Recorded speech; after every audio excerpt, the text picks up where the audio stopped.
Hello, Yasmin. Hello. Good morning. Good morning. Thank you for joining me on the Martin Talk Show. Absolute pleasure. I very much appreciate you coming back to join me. We spoke briefly on the World Record Attempt podcast. Yes, and we had so much to say, didn't we? We did. It could have gone on. It could have just been like a talk between the two of us. It could have been, but I had a lot of people to get through. I had 140 guests to get through, so we had to. Did you think that you would do it when you first took on the idea came to you? Did you think that you could do it, or were there some doubts? That's a strange one, because in most of the things that I do, of course, those imposter syndrome kind of doubts kick in. However, with this, no, it didn't. I didn't overthink it at all. I knew I had a good group of people around me.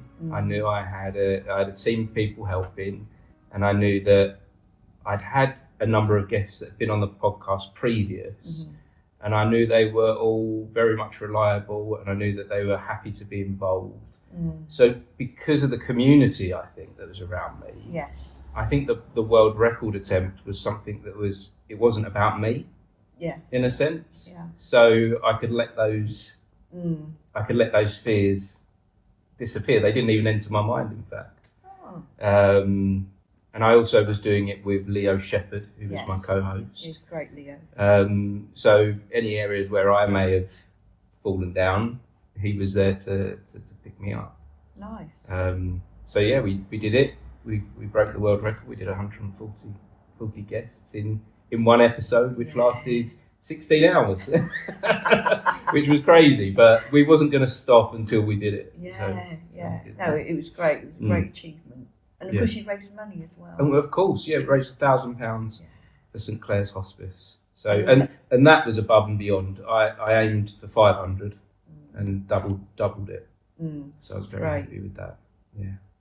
So we did that. But we're here to talk about you today, Yasmin. I wanted to find out a lot more about you. You're the parliamentary candidate for the Green Party. Yes, Is that's that right. correct? Yes. So tell me a little bit about let's start with the Green Party. Okay. Me and politics, I've spent a life not really looking at politics too much. I've got some beliefs and I've got some ethics in community of what I feel is right and wrong. But I don't fully understand where the different parties fit for me. Sure. Well, as the Green Party, there are lots of policies and all available on the website.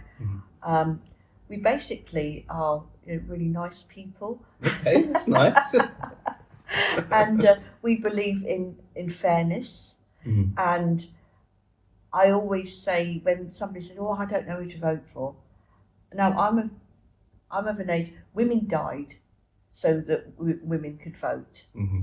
There are areas of the world where women do not vote, and it's so important that we use that.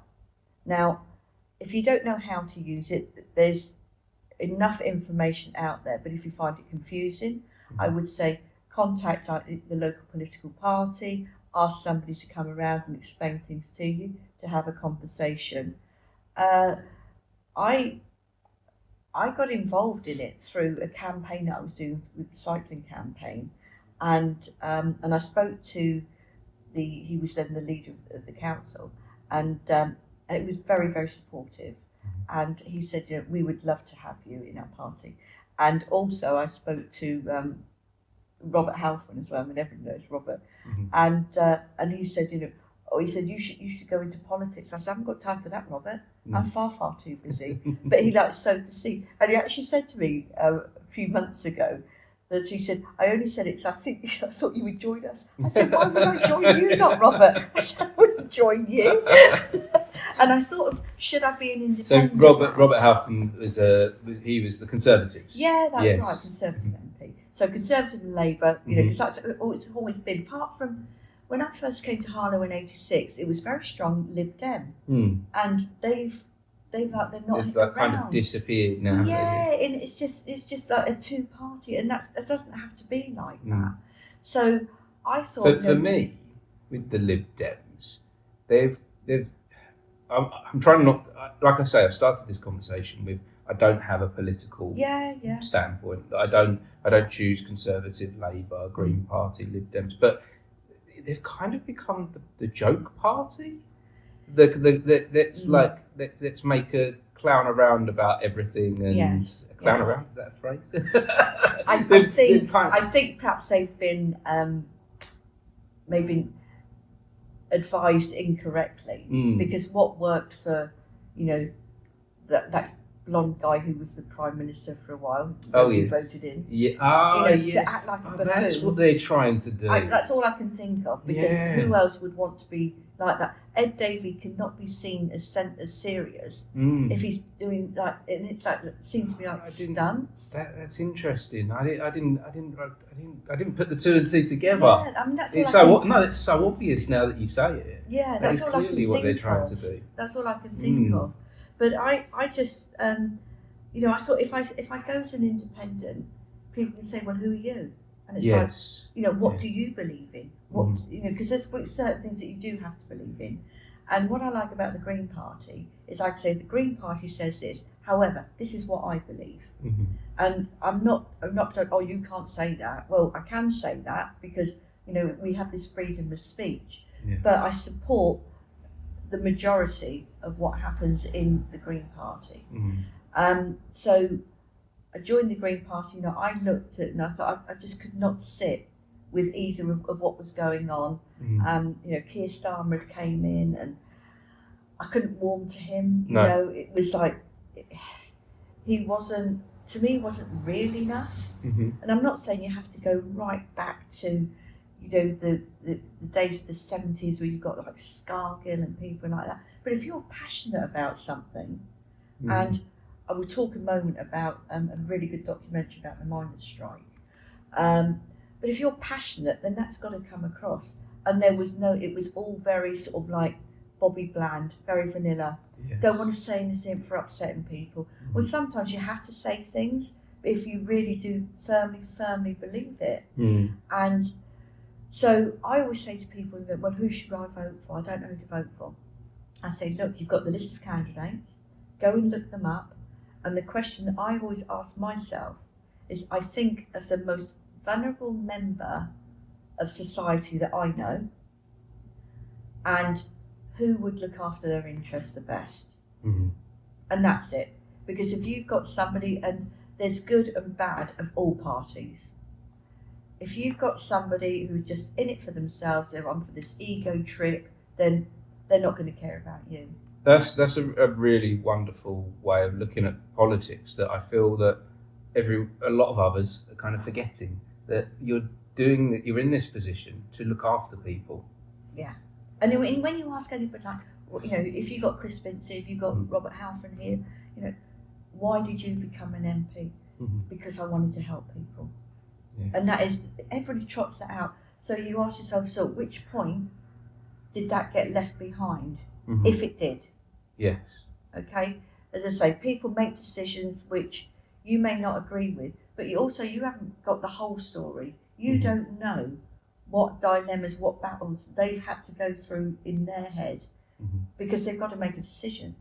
But when you're in one of the two major parties, and probably Lib Dems are the same, you have to toe the line. You've got the party whip. This is what it says. If it's a 3-line whip, you don't stray from it. Whereas, and it's been easy because we only had one MP. Okay, yes. And now we've got 4 MPs. If we had hundreds, we probably would need something like that. But in the meantime, we don't at the moment. No. So is the Green Party still finding its way a little bit then? No, I think what it's doing is it's standing very firmly in what it believes in. And I think that what they may find 20 years, 30 years down the line, you have to make some sort of compromise, which we don't have to at the moment. We can just stand firm. We're a minority. We're just holding people to account, and that's a really good position to be. And it's a really important job. Of course it is. We have scrutiny committees, and I don't know if you've ever had the opportunity to look at a scrutiny committee recorded or even attend. No. I tell you, they should sell tickets. Really? It is fantastic because the council get to ask members of the different committees about decisions that they've made. Okay. And quite rightly, they should be held to task. But sometimes I think they're a little bit soft on people. They could go a lot harder. And there's this Nolan principle that everybody's supposed to adhere to, where you're in public office, and I think quite a few people do fall short of that. Now, as also chair of the Harlow Green Party, anybody who stands as a candidate in any of the wards, we've got 11 wards, they all sign to say that I agree to abide by the Nolan principles. And I have that from them because we understand the importance of it. Tell me a little bit more about the Nolan principles. I'm lost. Oh gosh, now you're asking me. It's basically it follows on from an inquiry into sort of like public office, and I can't name the principles offhand. Okay. But you can look them up, and it really is. It is sort of like being. It's basically just being a good person. So you shouldn't have to be. It shouldn't be a Nolan principle. It's about acting with integrity and honour and respect, and to have transparency in what you do and in others, and this accountability. It's the thread that's going through it. And I think that if we just reminded ourselves of that whenever you're in public office, you remind yourself of why you're there and that you're doing these things. I'm a trained lawyer, so I have a professional code of conduct which I have to adhere to. Doctors have, the Hippocratic Oath. Every profession has a set of rules that they have to abide by, and it's whether if you're religious, and if you're a Christian, it would be the Ten Commandments. And the Ten Commandments, it doesn't matter what religion you follow, there will be something that is very, very similar. Yes, yeah. I don't know of one that says, it's all right to kill. We don't do that. No. So this is for politicians. Yeah, for people in public office. People in public office to keep them in line, keep them in check, keep them. I think it's a reminder. A reminder of what you're doing and why you're there. Because people look up to you. You're in a position of trust. Yes. And that's something that I feel is missing from a lot of politicians. Yes. And from the people, from the normal people, that I don't think we trust many. But then you do nothing about it. Because you have the opportunity to vote. And I personally would like to see compulsory voting. Yes.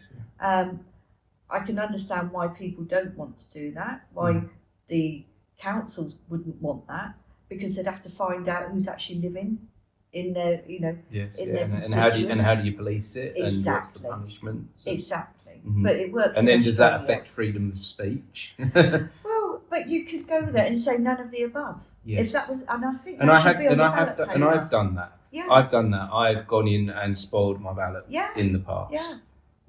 I mean, what I would like to do, but obviously it's never ever going to happen, is to compile a book of all the spoiled ballot papers because of what people have written. And I think that that would say it would also say something. That says something. Because it does. If there's a majority that spoil their ballots that say no, thank you to any of these options, we need to start rethinking things. Yes. But the problem we have, of course, is first past the post. If I got 80 votes and you got 81, you get in. Whereas it should be proportional representation. Yeah. If it's proportional representation, the Greens, certainly in the current local council, would have a third. Yeah. And that's didn't they try to change that? Didn't they? Well, I'm part of a campaign and Make Votes Matter, and that's what we're pushing for, is to have proportional representation. I had this, I might be wrong, but I feel like 10 or 15 years ago. Possibly. When there was the coalition government, Nick Clegg. Oh, right. I believe Nick Clegg. Bromance. Yes, I believe when that was going on, they tried. There was but it was one of those votes that was so quiet that no one knew what was going on. You know, those votes that... And that wasn't a referendum. No, it wasn't a referendum. No, so it just went on kind of like under the radar. Yeah, sort of like the press coverage was... 12 o'clock at night, Yeah. hardly anybody there, Yeah. people are falling asleep. Mhm. Yeah, and they do little tricks like that. Yes.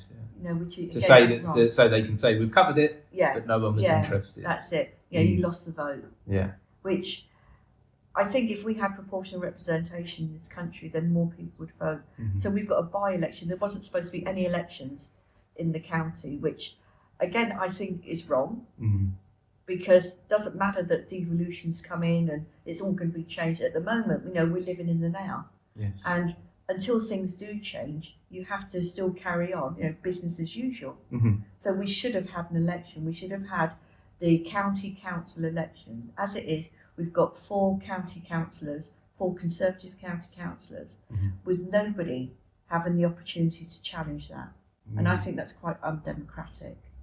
So what we, with the, as I say, with first past the post, people have lost interest in voting. But what you're effectively doing, because it's usually like 26, 27%, you know, if I said 30% turnout, I'd be generous. Mhm. 70% of people are allowing 30% of people to make the decisions for them. Wow. And in a by-election, which we've got in Mark Hall on the 1st of May, Mhm. that's approximately like 3,500 people have the opportunity to vote. Mhm. The Be lucky if 10%. Well, the last by-election at Little Parndon Town Centre, which was vacated because of Chris Spence stepping down as a councillor because he became MP, which some people have actually managed to do, stayed as councillors and stayed as members of Parliament. Mhm. And I was surprised that he did it, Mhm. because I think that his knowledge of local matters and his casework, and I know that he's got a strong team behind him, I think that he certainly could have weathered it for a little bit longer. But then again, I'm not in his shoes. Mhm. It's easy for me to say. Yeah. But I think that, so when there was that election, there were 19% of people turned out. I mean, that's nothing, is it? No. A room of 100 people, 19 of them stood up and said, yeah, I'm going to put the cross down. Mm. And then people say, oh, this is rubbish, oh, We're not that's fit, bad. yeah, we don't like this in the society, we don't like this, we don't like that. So, you know, literally use your vote, use your voice. Mm. And especially all women. My daughter, she takes my granddaughters with her to wait by the polling station while she places her vote. Yes. It's a very strong message. Mm-hmm. I always used to take my children. Yes. To show them that we always used to make a thing of it. Yes. That this is what we do. Yes. And and I hope that has had, now they're entering into adulthood, I hope that has had an effect on them, that they realise that's what we do. And but you don't actually see a lot of families do that. No. I think the youngsters are more engaged, but Mm-hmm. we just they need to go up there and they need to vote. Yeah. And if they're going to do a protest vote Mm-hmm. against whoever, then they can vote for somebody else. Yes. Or they can spoil the paper. Mm-hmm. Now, some people don't agree with spoiling the paper, say, well, you've got to choose one. Well, no, you don't have to choose one, because there should be none of the above. Mm-hmm. That really should be a choice. Yes, none of the above. Yeah, and that and I really believe that we should be registering that. Yes. That we should be counting that. Yeah. To go that this system is broken. If the majority is saying none of the above. Mm.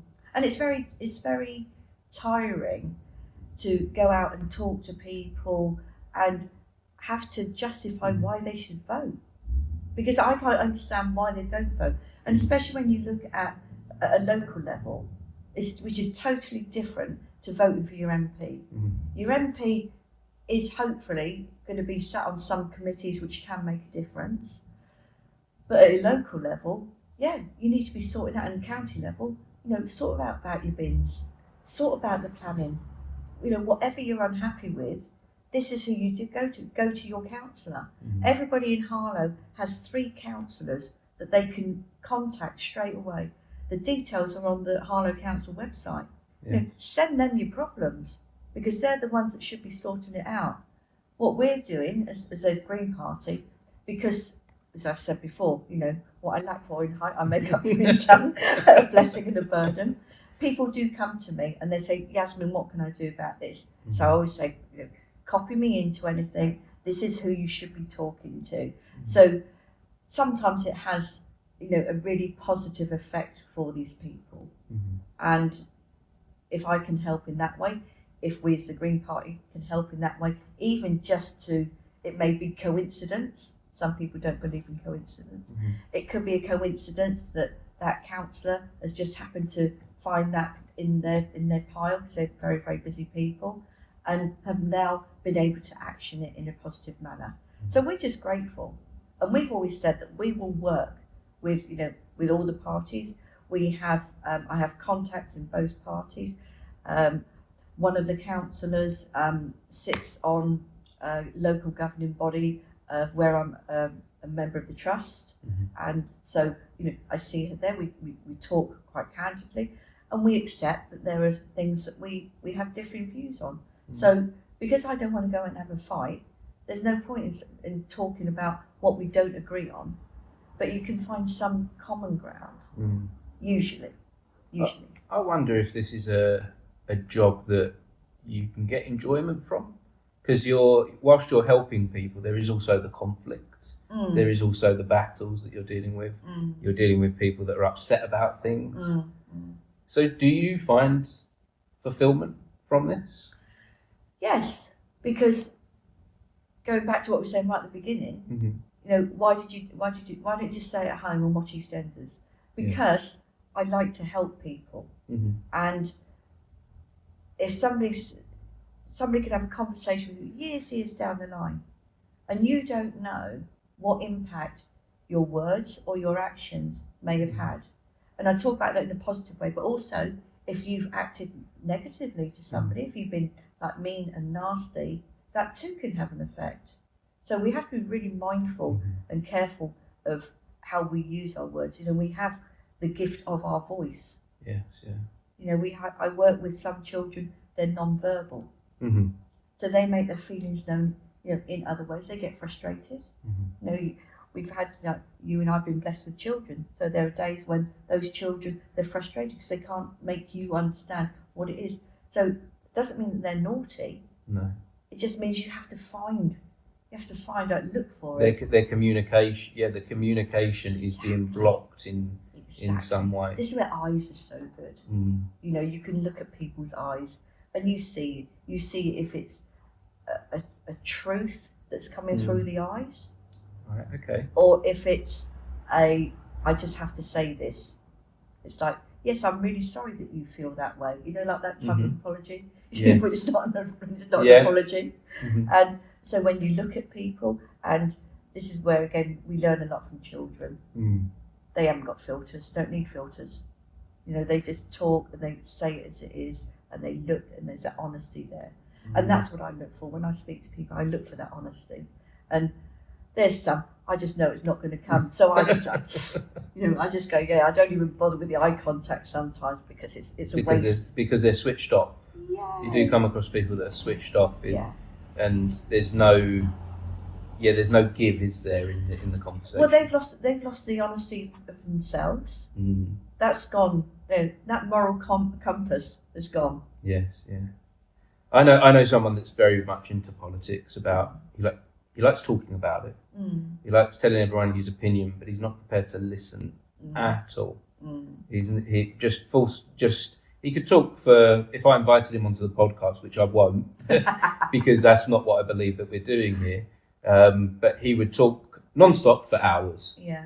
But the minute that I offer anything to contradict what he wants to say or think, it's switched off, closed, end. Just can't take it in. And why do you think that is, that people can get like that? I don't know whether because they've never had a platform before. They've been all of a sudden like they find themselves on this stage and probably don't even pause for breath. Yes. Just goes on and on and on and on because I've got this audience, and their insecurities because they need to feel intelligent and clever. And if I speak about politics, it makes me, that's an intellectual subject. Well, it isn't. It depends on the level that you talk. Because you could be talking what I call cab level, when you're in the back of a cab Yes. and talking, something where, I like that. but Cab level. that's it. They don't care. They don't really care what you're saying, and they'll say something, but they'll again talk at you, and then like, this is my stop, I'm out, and then, but it doesn't matter. But I think what that, for the people who are on the receiving end of it, is how much are they prepared to tolerate? Because I was talking to somebody yesterday, and he was a bit upset. He had this slight dilemma, group dynamics, and he was saying, not really happy about this and how this person is treating me. And these are like adults, these are seniors. Yes. And I said to him, well, you say stop. I said, you hold your hand up. So you actually physically, they see this hand come up, so they stop talking. And you say then, what you said is really offensive. I'm not prepared to listen to you anymore. And that's it. I said, then you've taken back your power and you walk away. There's no point reasoning with them. You're not going to get them round to your way of thinking because they're just blocked. So you then take control. My time is very precious. Stop. I actually have not got time to speak with you about this. I can see that you are lacking education in some parts. And I did actually say this to somebody at an election meeting. I said, but well done for trying. But he was completely wrong. This is something I've only discovered later on in my adulthood, is boundaries. Yes. And children are learning them, which is fantastic. Yes, yeah. Oh, well, I didn't learn it as a child. No, I didn't learn about boundaries as a child. There was no. Before this conversation, we spoke a bit about school, didn't we? Yeah. And if I go back to when I was at school, there was no talk about how to deal with the outside world. It never came up. No. And you've kind of had to discover it for yourself. Whereas I am seeing my children have a better understanding of the world around them and how to deal with people and how to look after themselves. Well, it starts off at a very early age, doesn't it? Where, you have a toddler and all of a sudden you're allowed to invade their space, pick them up, hug them, do whatever, chuck them about. It's like, no. So I always, with my grandchildren, I say, hello, it's so lovely to see you. Can I give you a kiss? And my younger one, not the youngest two, but the younger one, she'll nod her head and she puts her head down for me to kiss the top of her head. But she's given me permission to do that. And it's not that, I love them and I would be hugging them and holding them all the time. My daughter, she's in her 30s, and she says, Mum, you've got to stop doing it. And I said, I just want to hug you and I love you so. She said, yeah, she said, just stop it now, stop. Because I am a hugger, I do hug. But I think that's something that schools are now very good at. And of course this comes out from all the problems that we had, with the abuse cases and, the safeguarding, the lack of safeguarding. When I was at school, there were some naughty, not very nice adults around. And people should have been jailed for what they did to children, but they didn't. They died, so they got away with it. So I think that what we do now, and certainly in the schools, we have this safeguarding, and safeguarding is so strong, and quite rightly so. And you as a professional, you're not putting your arm around the children. Very, very small children need comforting, yes, but there are still guidelines in place for it. But you get to like secondary school, you're not doing one-on-ones. You're not like coming in, close the door, where people can't see you. None of that. And I think that's right. Yeah, because mistakes have been made in the past. Yes. So I recently had a group of young girls on the podcast in their early 20s, starting up a theatre company, and they referred to themselves as the snowflake generation. And they said that upsets them because they feel that that's what adults put on them, whereas they just feel that they're more socially aware of things. What do you feel about that young people feel that there's a judgment from the older generation. Do you feel that's there at all? Well, I would say it's probably always been there. Yeah. And it's just the fact that, the older generation didn't have social media. But they still said it, they're still judging. Yeah. And you only, you can walk down the street. I was a punk rocker in my day. And, safety pins and things like this. And, yeah, people used to look. Mm-hmm. And, actually give them a big wave and a big smile. Because I've got nothing to do, I'm not ashamed of anything. Mm-hmm. So I'm not taking on their judgment, because what are they looking at you for? What are they saying? What are they thinking? Mm. And I bet the majority are thinking, I wish I had that confidence to carry that off. Yeah. And see it for what it is.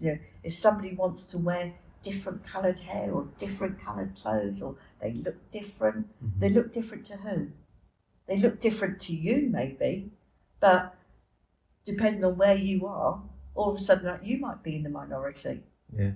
Or the majority. So judging is just no place really. I was going to say that it's a judgment, isn't it? Yes, it is. It's a judgment, and Yeah. and you're right. Social media has made these voices a bit louder, and it's leaning social media to the negative.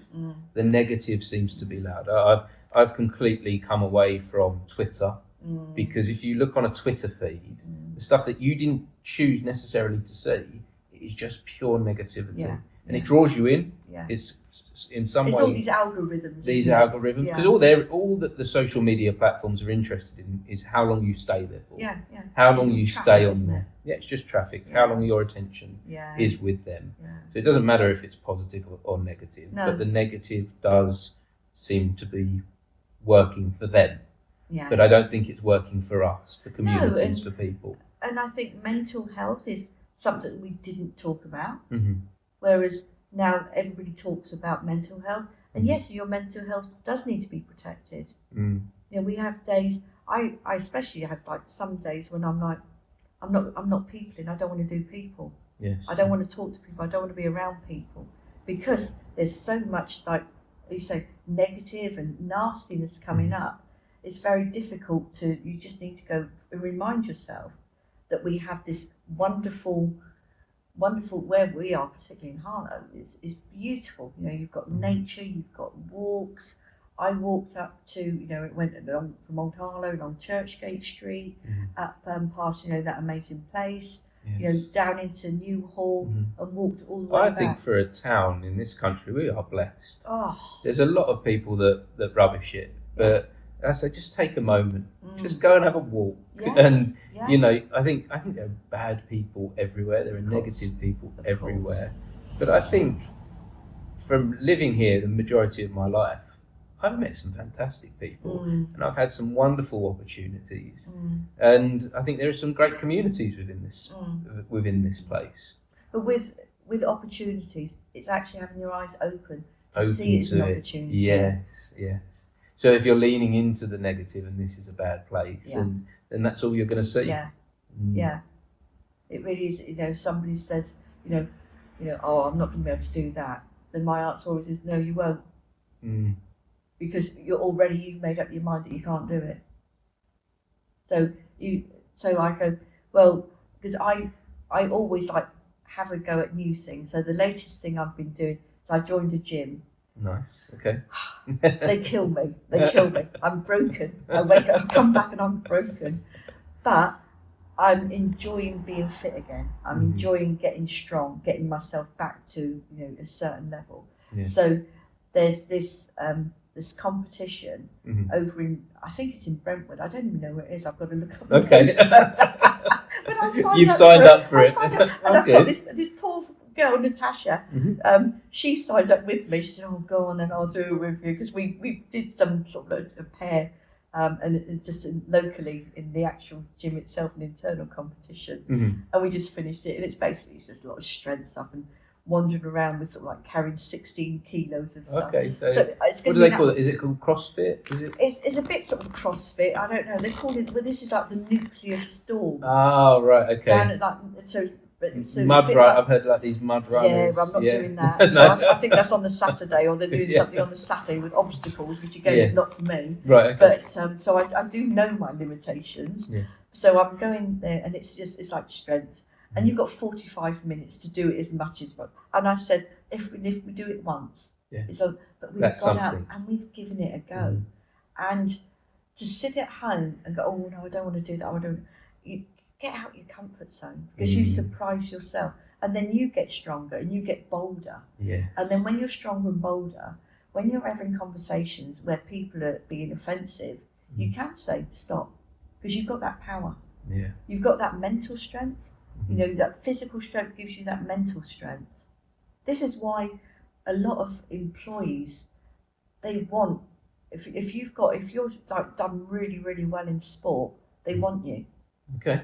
I worked with a girl, and she was an ex-GB rower, and you know, getting up 5 o'clock in the morning to go and do that, and then she'd go on and do her work, and she was incredible. She took up cycling as part of a way of like maintaining fitness.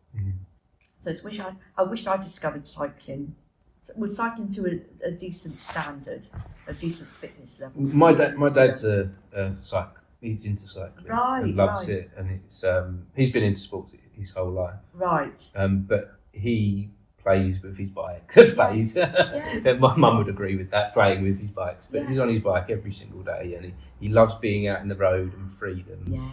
I tried to take it up a couple of years ago, got myself a new bike, and there was something stopping me. Every time I went out, I got a puncture.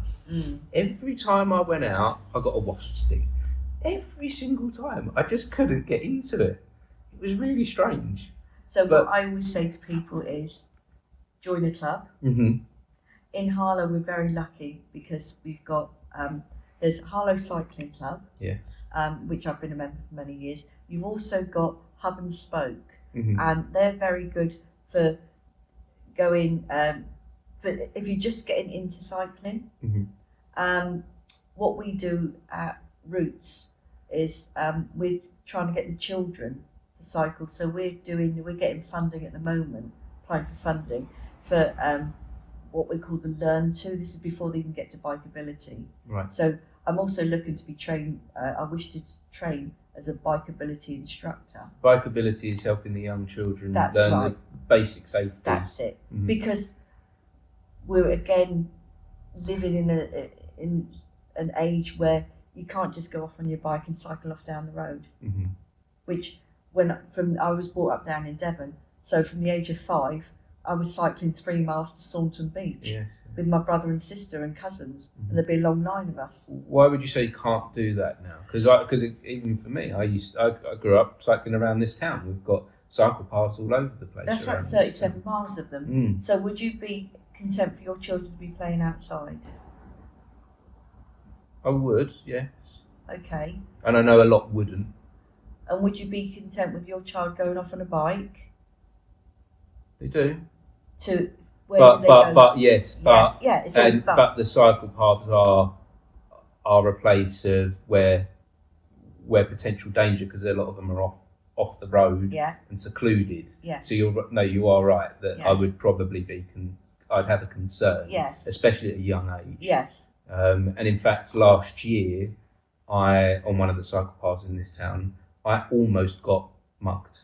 I got surrounded by 2 guys, and luckily the police were in the area and came round the corner and were obviously aware that these people were there. But I know that's a problem actually, because of the secludedness of these wonderful cycle paths. So when I first got into my activism, it was in lockdown, and I did a presentation. Well, just before lockdown, actually, I did a presentation to Essex County councillors, some Essex County councillors, Harlow County councillors, and Harlow councillors, and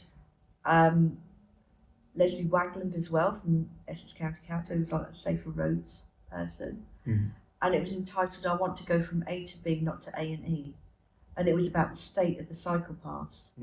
And I was told that there's money available for we're going to have CCTV to make it all safe, and you know, I've got all the cuttings of what is pledged. So that's a word to remember. Is once anybody ever says, a politician ever says they pledge, no. Forget it. You know, you need, and I always say to, you know, when they, oh, well, we've got this much money coming in. Well, until it actually sits in your account, you haven't got it, have you? Because they can change their mind. They can reduce how much money they're going to give you.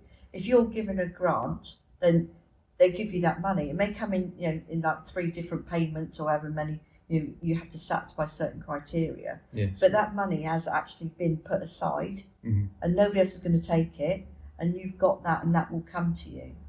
But all this money, oh yeah, we've paid this, we've got this, we've got that. But you try and follow that money, and it's like, also, well, it was used up for something else. Well, it shouldn't have been used up for something else. Oh, but it still comes under that remit.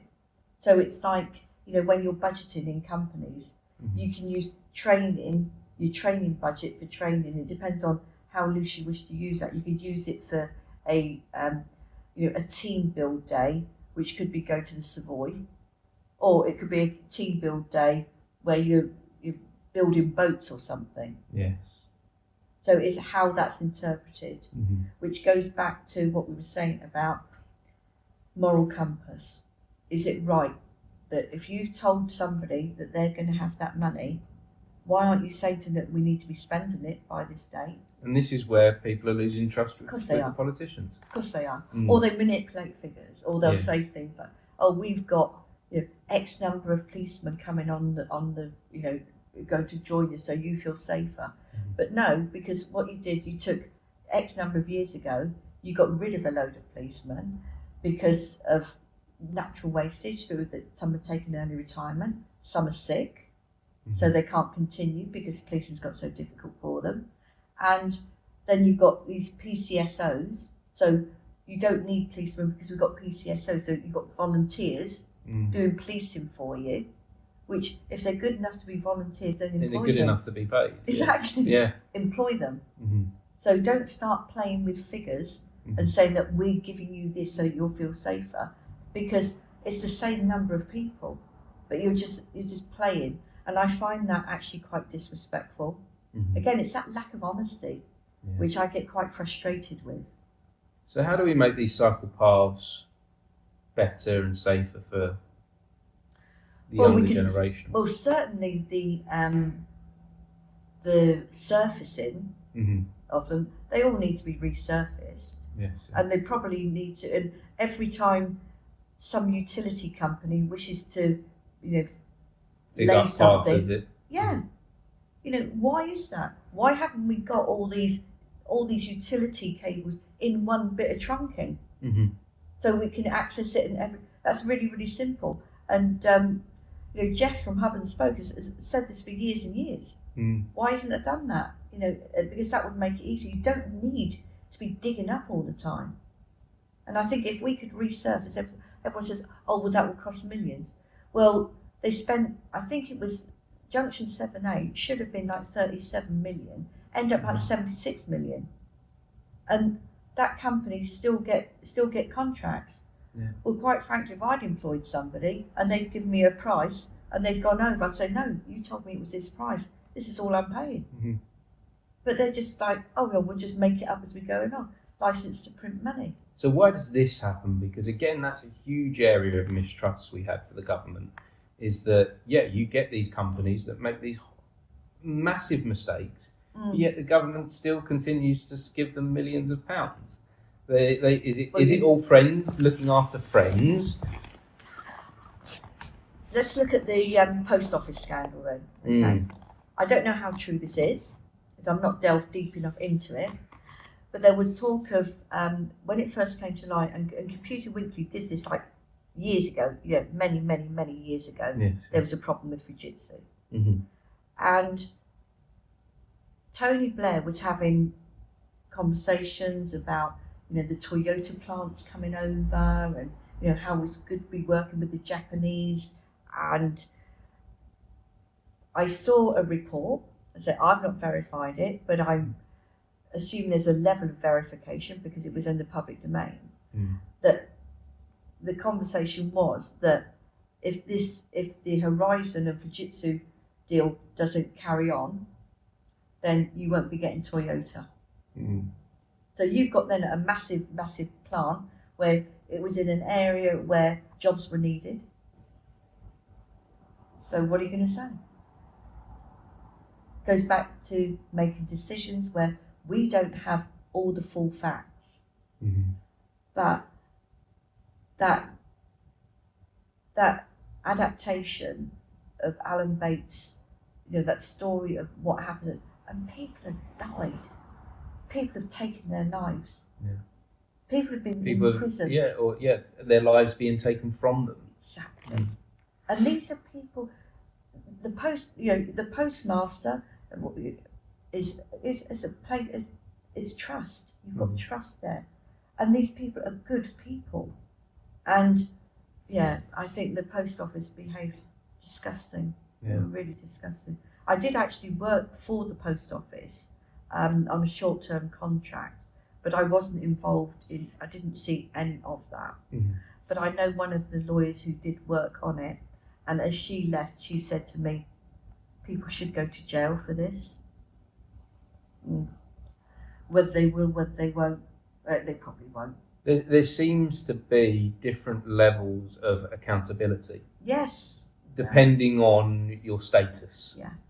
And that seems to be very clear, that there's this unwritten rule that if you have a level of status, if you have a level of connections, then you're okay to do whatever you want with people. Yeah. Yeah. That's how a lot of people feel. Did you see the Ricky Gervais? I forget which some award thing that he was doing at, and he was saying, Tom Hanks was like, his mouth was agape. The Golden Globes one, yeah, when he was saying about we all friends of Epstein, and people still have not been brought forward for that. No. And I think you're right. There is something happening, so people aren't getting justice. And when you see mothers whose children have been killed, who are having to fight tooth and nail, and why? You look at Doreen Lawrence, to go through all that she did, when her son was, it was quite evident what was going on, and nobody cares. And at what point do you lose that empathy in your heart, where you put yourself, if it was me, what would I do? And it literally is there but for the grace of God, because you never know what's going to happen to you. And how some people sleep at night, I just don't know. Yeah. And do you feel that we could change this? Yes. Through the parliamentary system? Is this the way we make a difference? Yes, you make a difference you have to use what's available to you. So by voting, that's the first step. Finding out more what's going on, who's making decisions. And if you say, I don't care because I've got this to be dealing with, prioritise. And if you don't care, fine. You don't have to care, but it's going to impact you. So I just like to have as much control as I can over things that are going to impact me. And if somebody says to me, but you still lost, I did, but you know what? I stood up and I was accountable, and I was like, I'm being counted for this. Yeah. I'm not just letting it go. I've stood up and said, I disagree with this. And that's all you can do. But if there's enough of you who stand up and say, actually, I disagree with this, then you can force change. But to sit back and do nothing, that's not going to change anything. No. And this is similar to what I say to my daughter my daughter, like many teenagers, she doesn't like going to school. She doesn't like the school system. Yeah. She says the system's broken, and she's someone that wants to make a change. She wants to make a difference in the world. And I said, well, you've got to be part of the system first in order to change it. Yeah. And so that works at a young age as well as at an older age, like myself. So maybe I should be listening to some of my own advice. That maybe I should be taking that on board, and maybe a lot of us should, And I think because a lot of us are unhappy. Yeah, and you need to get a place at that table. Some people think they're going to get a place at that table, but we talk about judgment, we talk about prejudices, we talk about bias, whether that be unconscious or conscious bias. And when they get to the table, they find that they're serving at it. They haven't got that seat there. And they never will have. Because there are still people in power that wish to keep the ones in power want to stay in power. Because they do. They're not going to give it up. Yeah. And so it's all working to when you look at the billionaires, and this is something we do believe in the Green Party, tax the rich. They've got it. Yeah. They've got that much money. Don't keep going after, the disabled people, the single mother, it's just, why are you going after the same people all the time? Go after the ones that can afford it. The ones that could actually make a difference. Well, all we're asking them to do is to do what we do, and it's to pay the tax that they're supposed to pay. If they did that, then you wouldn't have to have caps, 2 children caps. So what are politicians scared of when they don't go off after Jeff Bezos and Elon Musk? What is their fear? Because we know for sure that they're not paying their way in taxes when they return Amazon 1 year. I'm just going to make a number up, but for instance, they're worth 100 million. They pay 1 million in tax. What are they scared of with dealing with that? Why don't they deal with that? Because it's always this. But look how much we bring into the economy. Look what we do. We've got these huge warehouses where we've got people working, for pittances. And it's borderline, modern slavery. Yeah, well, I've looked at changing my career, and my finances are tight. Yeah. And I've sat there and I've gone, should I come away from my career aspirations and do a normal job and work for Amazon? But you look at that and you go, I would be so much worse off than if I was even on benefits through working for these companies. Yeah. And then they talk about career aspirations, and you're talking for 30 years for working for one of those types of companies before you make any progress. Yeah. And even then, there's no job promise or satisfaction. Disposable. Disposable completely. Yeah. So at the moment, they really aren't. No, they're not. Adding to society like companies may have done in the past. Yeah, they may have done. I think for my grandparents' generation, companies did add to society, but they're not doing it now. I think when you look at Harlow, when it started, and the vision of Sir Frederick Gibbard, it's genius.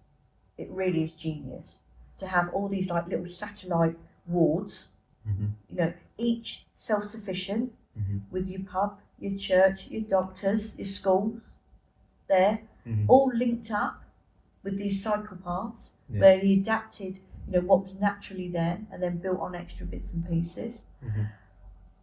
You had, because the town was being built, the people who had to live in there, so they were building houses for people to live in alongside the surgeries and everything that was there that you needed.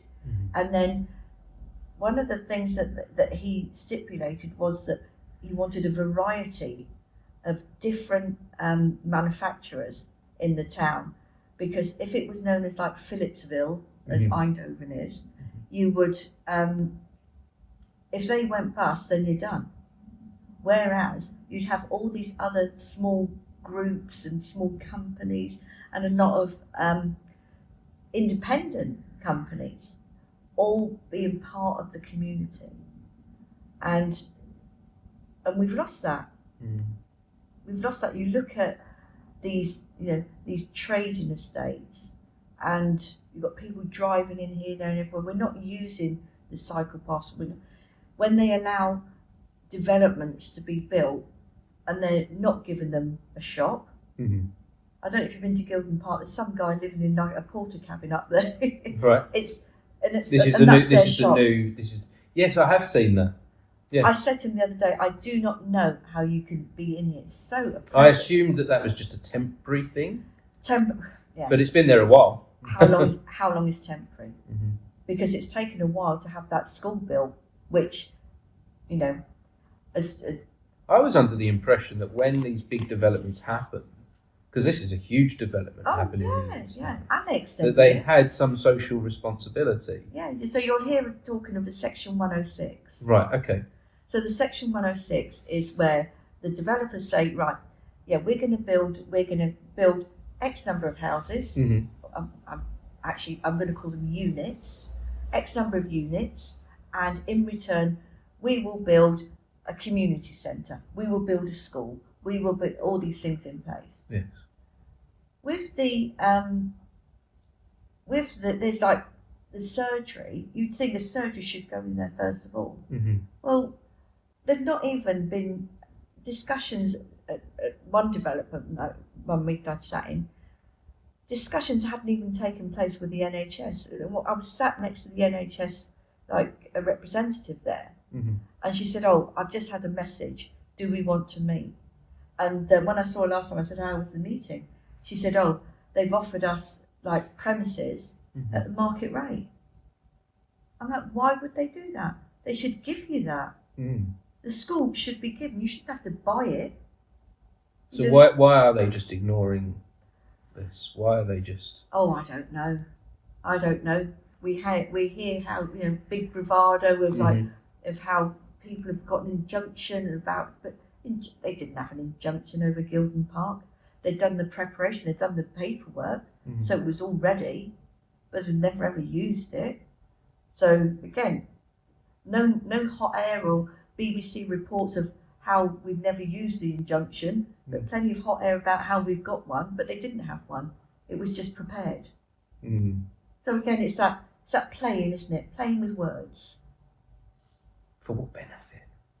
Because surely even the people that are trying to make money out of building all these houses and building they're building the houses to make money, but who's going to want to move in there if their lives can't be looked after, if there's no community?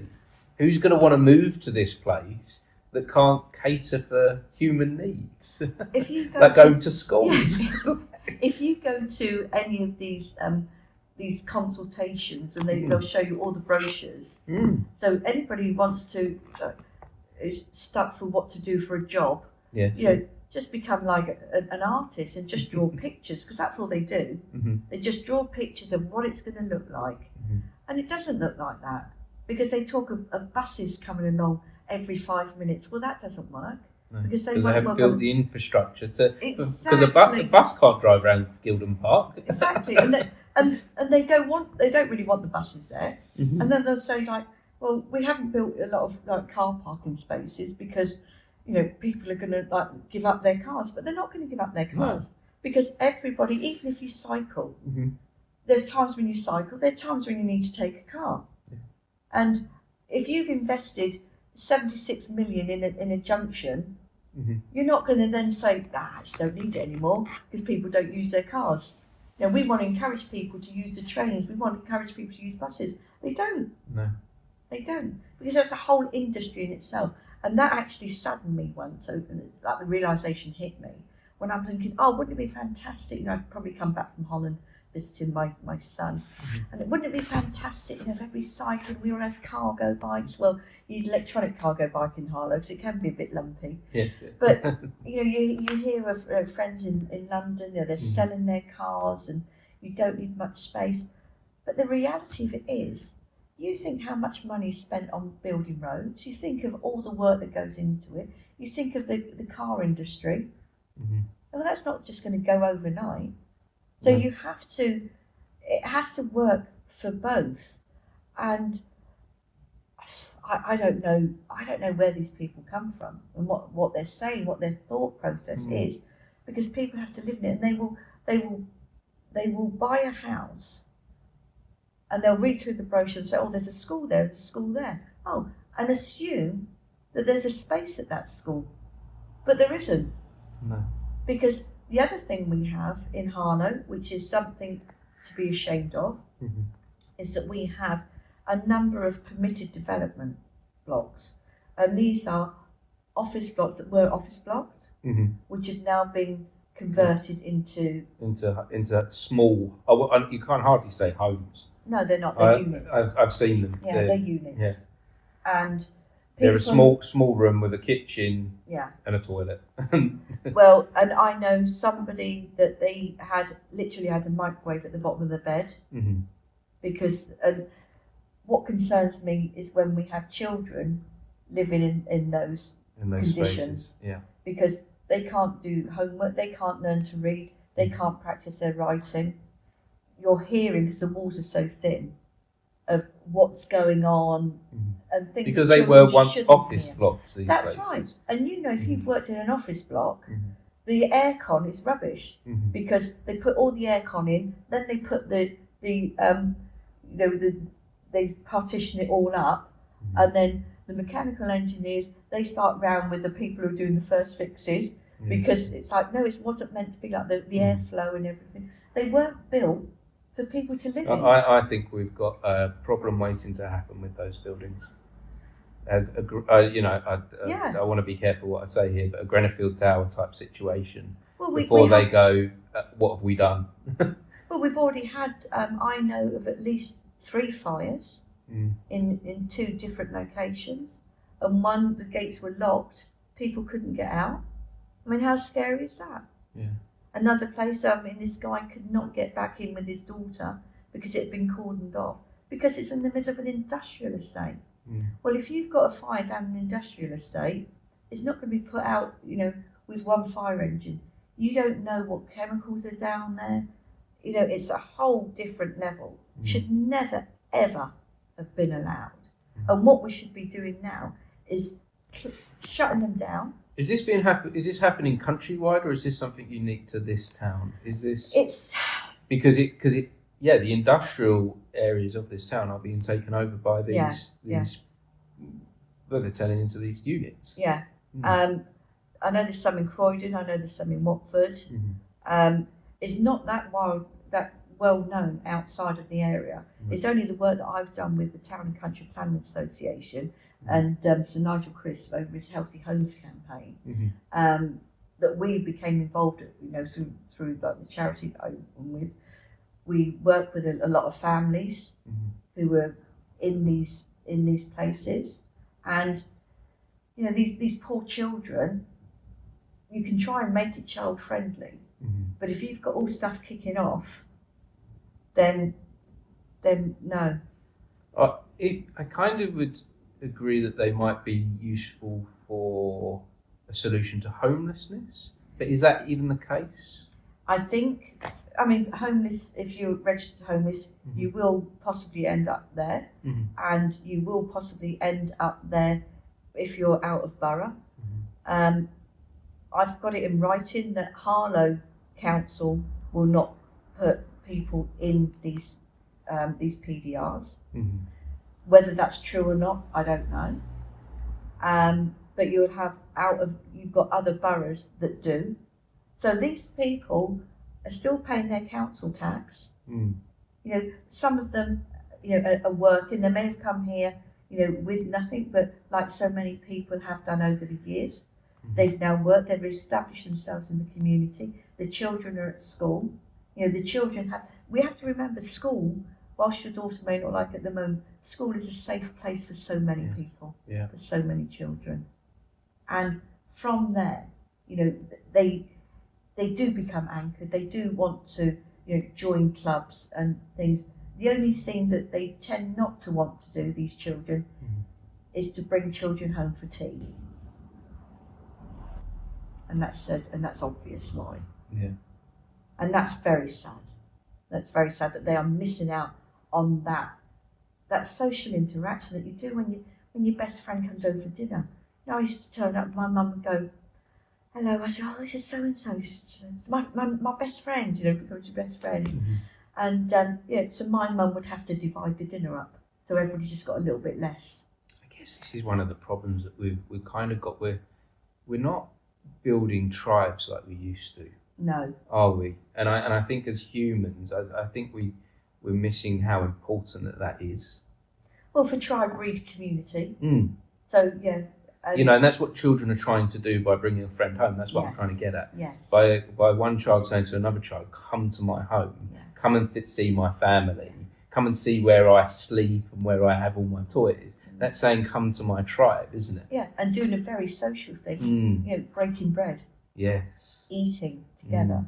So where we're losing those elements, where those elements are being broken down, the rest of society is struggling as well. Yes, because again, we talk of marginalisation, and if you've got, and I do call it vile language, that's been used in the local press, vile language that has been used in council chambers, vile language which is on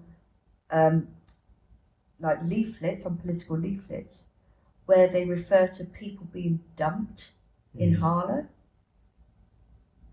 Nobody chooses to come to Harlow if you're homeless. You're told where to go. Now, I was working with one mother, and she was told that she had until 4 o'clock that day, and this was like 11 o'clock, she had until 4 o'clock that day to make a decision for her children and herself to go to, they were going to relocate her to Enfield. And she said, but my children are in school here, they've been in school here for the last 4 years. Well, you wanted a place, we've got a place for you now. So I intervened, and I also got hold of the journalist who broke the story, and I said to her, you now have a duty. You need to be speaking to the council because you've created this. And now I had this mother who is distraught because on one hand, she's got accommodation for her children, but she's just destroying their lives because they're not going to see their friends, because as from Monday, they're going to a new school. You don't know if there's spaces at those schools. This is what it's a decision that's made. It's like you have to think of the big picture. We are dealing with these children who are our future, and we have to make sure we're dehumanising people. Oh, absolutely, and we're seeing this in politics around the world, aren't we? Yeah. You look at what's happening in America and Trump, and that's the ultimate. It seems to be dehumanising of people. Yeah. And I just think that you have to again look back in your heart, Martin. You have to think, how could you do that? How could you assume the worst in everybody? I think that says more about you as a person. If that's what you think, if you think somebody's out to rob and steal you all the time, steal from you. I'm not saying not saying if you've been a victim, that's totally different. And I guess there's a lot of fear out there. Again, if we can create fear, then people won't do anything. Well, what's the great? Wasn't it George Orwell that said the greatest way to control people is to scare them? Yeah, and that's what's happening. They did That's it with the COVID side, as well, wasn't it? Scare. Let's scare you into submitting, into behaving, into being controlled. That's it. So we've got you here. You just do as we tell you to do, and you'll be all right. But eventually you won't, because they come for one, and eventually they come. I heard a story once, and it stayed with me, of this woman who was 11 at the time, and she's living in Germany, and it was in the 30s, and she was playing with this little girl, and this little girl was her friend, and then one day the little girl said, I'm not allowed to play with you anymore. And she said, oh, okay. And this woman was telling the story, she was Jewish. And she said, and then my mum said, oh, you have to wear this. She goes, why am I wearing that? And it was the star. And to walk around, and this woman, she was in when I spoke to her, she was in her early 80s. And somebody just said, I'm not going to play with you anymore. How awful. And they eventually fled. They fled Germany, so to survive. But she said she often wonders what happened to her friend. And it's awful. And I think we need to look at history more. I think we need to look at how things have played out before to understand where we're going. and look at history, and not ones where it's all been, manipulated and glossed over. Actually see what did happen. Yeah. And it should not be happening again. We should, and the signs are there, Martin. The signs are there. And people, again, vote. Say that I'm not accepting this. Well, who do I vote for? Again, if you can't find somebody on there who's doing things to make things better for you, if they say they are, then ask them what they've done, because you might have missed it. I'm not saying that people don't do things. There's a lot of stuff they would do behind the scenes, and they could tell you about what they've done, how they've influenced, and you think, yeah, that resonates with me. I'm going to vote for that person. But at least do something. Try and do something. If you don't like what the present government's doing, then don't vote for them. Then vote for somebody else. If you don't like what the previous government did, then vote for somebody else. But don't vote for somebody that is just what I call like rhetoric. They're saying things, but when you look behind, it's actually not true what they're doing. You can say that I'm against. You're saying what you want to hear. Exactly, exactly. Which again is not the truth. So you look in their eyes, you look for the truth. And the housing crisis is not been brought about by people arriving on boats, I can assure you. Just do the maths. That is just not happening. It's the fact that we're having to spend literally £500,000 on a house that probably costs 200,000 to build. So the builders are getting 300,000 for each house, telling you that there's places at schools when there aren't any. But the renting crisis. The price of rent is just I know from personal experience, to live in this town for a studio flat, the going rate is about £1,000 a month. Yeah. For a small studio space where everything is in one room. £1,000 a month. And then one bedroom flat, you're looking at 1,200, 300. Yeah. A house to rent in this town, £2,000 a month. How can anyone afford that kind of money? And even if they're lucky to have that roof over their head, then another woman said to me, she said, I cannot work any more hours, Yasmin. No. This is it. She goes, my landlord said to me, oh, I'm going to have to put your rent up. Like, do these people not make enough? So what I would want to see in Harlow, and I think it's crying out for it, is a rent cap. Yes. Rent cap based on the average earnings. Now, we do have a lot of people that work in the city, I accept that, but there's a way of doing it, so it's capped. Now, rent caps are not very popular if you're a landlord. So you look at, so who are the landlords? You have some landlords who are very good and say, these are my overheads, this is how much I need to make. If they get good tenants in, then they're quite happy for those tenants to stay there, and they won't push their prices up, or they'll negotiate with them and say, look, this is how much we need to make because we're having to pay for whatever. But a lot of tenants, they're having to pay for their utility bills. It's not like, okay, right, you live in this room, you've got it all for that price. No, then all the bills are on top. That's it. That's it. And this is with these PDRs, which I think is a racket, because each unit has its own electric meter, and it's all on a key meter, and they've all got individual mobile phone contracts. Now, whereas when that was an office block, you'd have had one contract from the company to everybody. So if these housing associations, who from the kindness of their heart are building these units, which some are no bigger than a garage for people to live in, then why are they not saying that's included? Your electricity is included, and you've got free Wi-Fi. Why don't they do that? That at least it's something that's a nod in the right direction. And it's very possible and easy to do. If you've got 180 units, which is one of the PDRs, has at least 180 units in it, various sizes, bed set or studio as they call them now, 1 bed, 2 bed, then that's averaging out £1,000. Okay, £1,000 a month. So say they're not all filled, which they usually are all filled, but say they're not, and you're only getting £175,000 a month. Yeah, you're telling me that you can't put on electric, and that you can't put on free Wi-Fi for those people.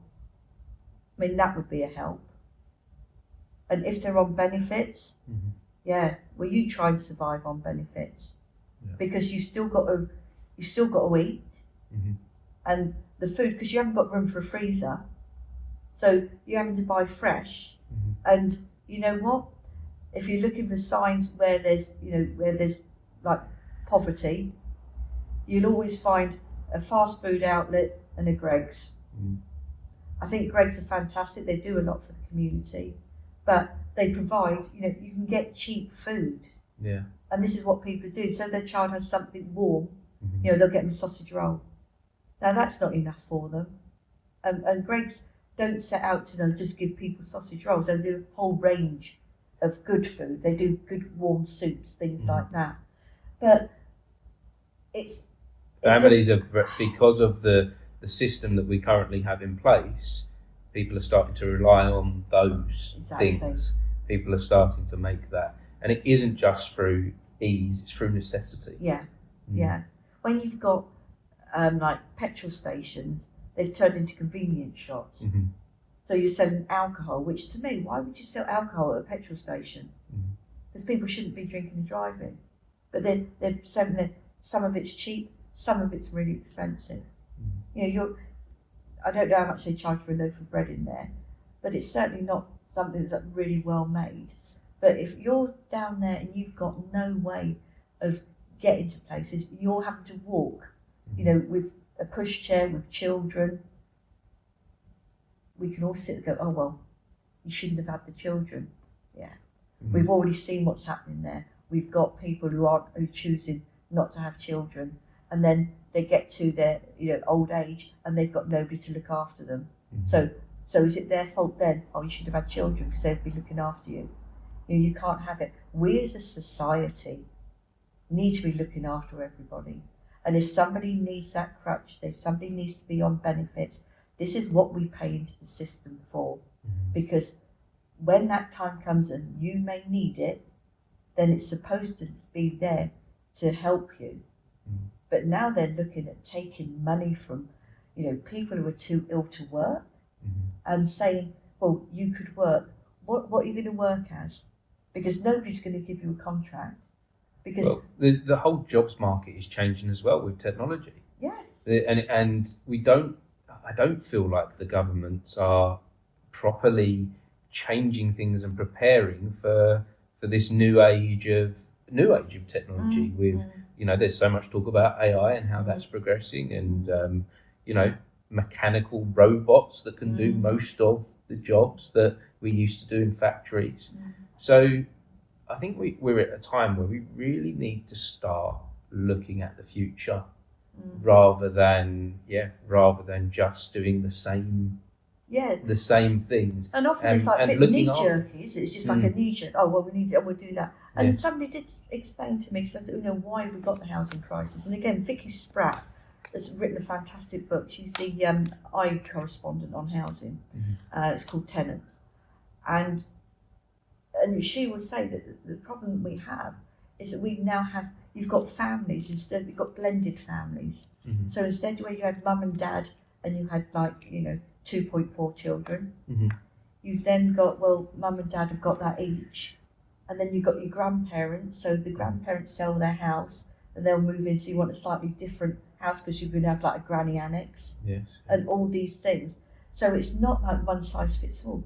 So what I would love to see is, if I had one of those office blocks, I would have it turned into like a daycare centre for adults, and like seniors, and it would also be for a nursery, and the children would play with the seniors. So you talk about tribes. So you've got the elders mixing with the younger ones. Nice. Then you would have units where people would live. It'd be a real community. where you would grow things and then you would all eat that. Then you would have a laundrette on there for people, so you didn't have to have your own individual wash.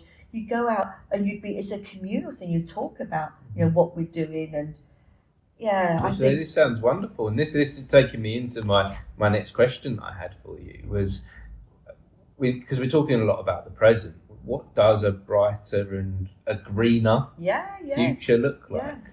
What does that look like for you? I think we have to think about being sustainable. We have to think about growing our own food, and if there's excess, then leave it on the front for somebody to take in a bag or something. Help themselves. You can't take to food banks because it's perishable, but share it. Leave it out there for your neighbours. Give to your neighbours.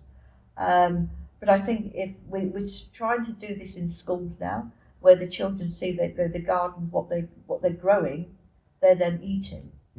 So they're making that correlation, and that's how it works. It doesn't turn up in plastic, all the same size, all the same colour, with the same no taste. Getting used to the variations in in nature. Yes, it's all very well to have wonky carrots. They taste the same, and that then is a really good analogy for society in general. We don't all look the same, but we are the same. So I've actually chosen some different coloured carrots and different coloured onions to go in my garden. I've just planted them. Nice. Yeah. So hopefully they'll take. I'm not very well known for my green fingers. No, that's something I tried in the COVID days to do a bit of gardening and try my green fingers, but I didn't have the patience for it. Courgettes, oh my gosh. We were growing courgettes, so they ended up like marrows. Wow. So then I started making like marrow chutney. Yeah. So in my head I'm thinking, I could start this. No, I could sell this to. After the first batch, the other stuff wasn't as good. Well, I'll tell you, one of the wonderful things in this town is the work that the food banks do. Oh, marvellous! They do wonderful things, and they're really engaging with the communities and the support. And I've had to lean on them at times, and I've also tried to give back a bit as well. Yeah. But they are a wonderful thing in this town, and that's somewhere where I see community really coming together. Yes, and isn't it awful that we haven't have to have it? Yes. It's become a necessity. Like I say, they're a wonderful thing, but in a way, it almost shouldn't exist. No, and that to me is when you. So how would I gauge success? And it would be when there's no more food banks, because they're not needed, and when you've got professionals working the hours that they can, and like physically cannot do any more, and they're still having to use food banks, because food in some places, if you go at certain times, it gets reduced, and it's always worth buying and put it in the freezer if you have a freezer. Or you'll see there's a good app that I use. Too Good to Go. Good to Go. Yes, that's very good as well, and that does help. But I think you have to be quite innovative as well with your food of what you're making, because otherwise, just generally think, oh no, not mince again. Like 101 ways to cook with mince, but it's a very versatile, ingredient that you can do so much with it. And we've spoken really on like the negative side of social media, but when you look at the positives, like Betty XL, what she's been doing with like people who are like gluten-free, celiac, that type of thing. Jamie Oliver, putting out stuff time and time again. Just stand up. This has to be done, and his children are living, what he's taught them, and so food is interesting. And if you make it yourself, if you do things, you use all these ingredients and spices, and having the confidence to do it. And I think in schools, I wouldn't be worrying too much, as long as a child can read and write, and they can got basic math skills. I think anything over that, pushing the curriculum. Well, that's where it seems to be that they're leaning towards, is pushing the maths and English until, isn't it, till 18 now that they want to push, whereas actually skills that are useful in life, like cooking, maybe that's something we should be pushing until they're 18. Yeah, and I think maybe that's something that we should be, core life skills. Yes, yes, and even down to the fact that you know how do you use a compass? My granddaughter's just done the Duke of Edinburgh Bronze Award, and so she can now read a map. She can use a compass. Will she ever need it? I don't know. But if she decides to go hiking, I'm not going to be worried about her because I know that she's going to be safe. Now, I never did Duke of Edinburgh, but I think that's, and I know that some children, they had to make a payment. So I always think paying should never stop a child from participating. And I know that the schools that I'm involved with, I always ask that question, has it stopped any child? It's like, no. Because we will find the money for that child. Somebody somewhere, we will find that money. Because children should not be missing out on these opportunities. Based upon how much money they have, or their parents have. Exactly. Exactly. Yeah. Wonderful. Well, this has been a wonderful conversation, Yasmin. I truly appreciate you sharing, and I really do look forward to this bright future that you talk about. And it's I like this conversation about community and tribes and how important it is. And your ethics seem to be in the right place for someone that wants to be a politician. Yeah, and or is a politician. Sorry. And some people say, oh, you politicians are all the same. I said, no, we're not. No, we really are not. And there are people who are trying to do good things, and we are having to use politics to get that platform. And then it does open other doors and does open other opportunities. And if you can draw good people in, then it will overthrow the bad, because it just has to. You bring the light into something dark, it does get, the more there is, it gets lighter and lighter, and it will eventually work. And that, if I thought for one moment that this was the life for my grandchildren, then I would be, it's just a vision of despair. But what I see in my grandchildren, and which I see as hope, is I have 4 granddaughters, and they are opinionated, even the 3-year-olds. They let you know what they want to do, what they don't. And you obviously have to say, well, okay, I understand you don't wish to put your shoes on, but we're going to go outside. So if you don't put your shoes on, you can't go outside, because you could tread on something that's going to hurt your feet. By you sitting here saying you're not going to do that, your sister's waiting to go and she's got her shoes on. So you're not being very fair on your sister. And you have to work. Sometimes you'd say, just get your shoes on and grab them and go. I understand that. But it's really, it just reminds us just to be in the moment as well. If you're having to dive off to work, you've got to be this, chasing because my boss is going to be cross at me. It's like, breathe. Yes. The Power of Now. Have you ever read that book, The Power of Now? Yes, Eckhart Tolle, yeah. And I take a lot from that. And I don't think I would be able to do this podcast even without fully understanding the power of now and how precious this moment is. It's there can be so much to take from it. Yes, there are all the things of yesterday, and there's the things for tomorrow. But right now is all that's real. Yeah. Right now is all that matters, and it influences what comes next. Yes, and as we said, you don't know why they don't want to put those shoes on. Could well be those shoes pinch them, but they don't have the verbal skills to communicate that. Yeah. So, or they're just having an off day. It happens to us all. So as you say, being in the now, and also like Mickey Singer, surrender. Surrender. Don't, it's the path of least resistance. And if something is put in your way, can you get around it? Why has it been placed there? And sometimes when somebody says something or does something, it's not apparent why.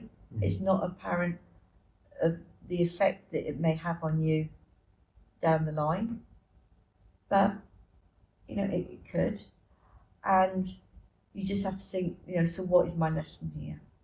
And that's why I don't get as riled or as upset as I used to. I have a lot of happy tears, but I don't, very seldom now do I cry over something where I am just like, I'm just done, because I just don't know what else to do. And when I find myself in moments like that, I literally have to stop, pause, breathe, think, what does this mean? And then, what can I do about it? Is there anything that I can do? This moment in time, is there anything? And if there isn't, then you just have to let it go. Otherwise you carry it around with you, and then you carry something else around with you, and before you know it, you've got a rucksack and you've forgotten who you are. And you won't find yourself in there because you've got all these other things going on. So you have to take that time to breathe. 30 minutes walking in nature. Yes, yeah. Take that time. Drink your water. Do some fun.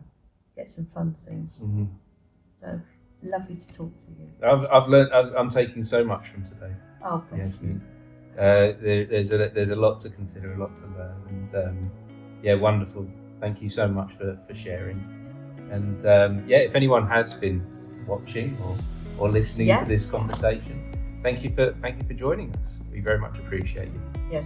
Take care. Thanks again, Yasmin. Oh, one last question. If anyone wants to find out more about you or the Green Party, where do they go to well, find the out more? Harlow Green Party has a very basic website, but you can go onto the Green Party, or they can email me, yasmin.gregory@harlow.greenparty.org.uk. It's all on the website, but it's all there. Or if you see me, I'm usually scattered around somewhere in Harlow. Tap me on the shoulder and I'll have a word. Wonderful. Thanks again. Thank you. Thank you. Bye-bye. Bye.